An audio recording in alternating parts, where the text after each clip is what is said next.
విడ్డూరంగా ఉంది ఈ అరెస్ట్ అని రాష్ట్రంలో సుమారు ప్రతిరోజు ఒక 100 యాక్సిడెంట్లు జరుగుతాయి, అనేక ప్రాంతాల్లో జరుగుతుంటాయి, మనం చూస్తుంటాం. చట్టం ప్రకారం వారిని అరెస్ట్ చేస్తారు పోలీసులు, పోలీస్ స్టేషన్ లో 41 నోటీస్ తో వాళ్ళని విడుదల చేస్తారు. ఫర్దర్ కోర్టులో ట్రయల్ జరుగుతుంది.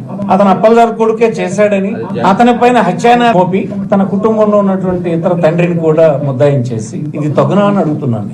ఆంధ్రప్రదేశ్ రాష్ట్రంలో పోలీసులు ఒక కొత్త ట్రెండ్ తీసుకొచ్చారు. ఏంటి ఆ ట్రెండ్ సెక్షన్ అంటే, ఎవరైనా బిలో ఏజ్ లో కానీ అబోవ్ ఏజ్ లో కానీ ఒక సీరియస్ యాక్సిడెంట్ చేసి ఒకళ్ళ మరణానికి కారణమైతే వాళ్ళ మీద culpable homicide not amounting to murder అనేటువంటి ఒక సెక్షన్ పెడుతున్నారు. దానికి 14 సంవత్సరాల వరకు జైలు శిక్ష పడేటువంటి అవకాశం ఉంది. అందుకోసం పోలీసులు culpable homicide not amounting to murder అని ఈ సెక్షన్ ఇన్వోక్ చేసి వాళ్ళని అరెస్ట్ చూపిస్తా ఉంటారు. ఈ టెండెన్సీ ఎప్పుడు వచ్చింది అంటే 2019 నుంచి ఆంధ్రప్రదేశ్ రాష్ట్రంలో వచ్చింది. ఇది గౌరవ మాజీ ముఖ్యమంత్రి జగన్మోహన్ రెడ్డి గారి టైంలో ఈ విధంగా యాక్సిడెంట్ కేసెస్ లో మర్డర్ కేసులు పెట్టడం గౌరవ మాజీ ముఖ్యమంత్రి గారి జగన్మోహన్ రెడ్డి గారి టైంలోనే ఆంధ్రప్రదేశ్ రాష్ట్రంలో వచ్చింది అన్న సంగతి ఆయన మర్చిపోయారేమని మరొకసారి ఆయన గుర్తు చేసిన చట్టాలే కదా సార్, ఇప్పుడు మళ్ళీ ఆయనే ఎత్తి చూపుతున్నారని నేను మీ చేత చెప్పించడానికి అడిగాను సార్.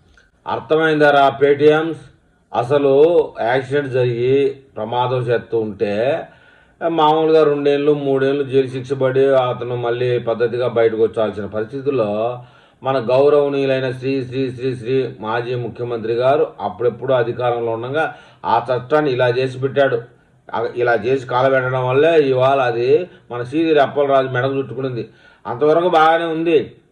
కానీ మన సీదిరి అప్పలరాజు సాక్ష్యాలను తారుమారు చేయడం ద్వారా, అసలు న్యాయ వ్యవస్థనే కింద మీద చేయాలనుకున్న ప్లాన్ ద్వారా ఈ విధంగా జైలుకు పోవాల్సి వచ్చింది సీదిరి అప్పలరాజు గారు. లేకపోతే సీదిరి అప్పలరాజు గారు కొడుకు యాక్సిడెంట్ చేస్తాడని తర్వాత రోజుల్లో ఉపయోగపడుతుందని ఈ చట్టాన్ని కూటమి ప్రభుత్వం అయితే తేలా, జగన్మోహన్ రెడ్డి గారే తెచ్చారు. ఇది తెలియక ఓ లవ లవ లవ లవ కొట్టుకుంటున్నారు శ్రీకాకుళం జిల్లా అంతా.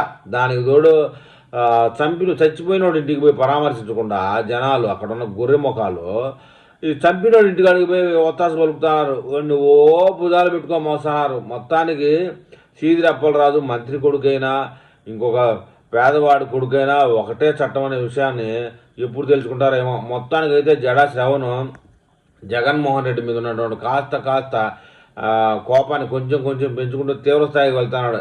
థ్యాంక్ యూ జడా శ్రవణ్ గారు.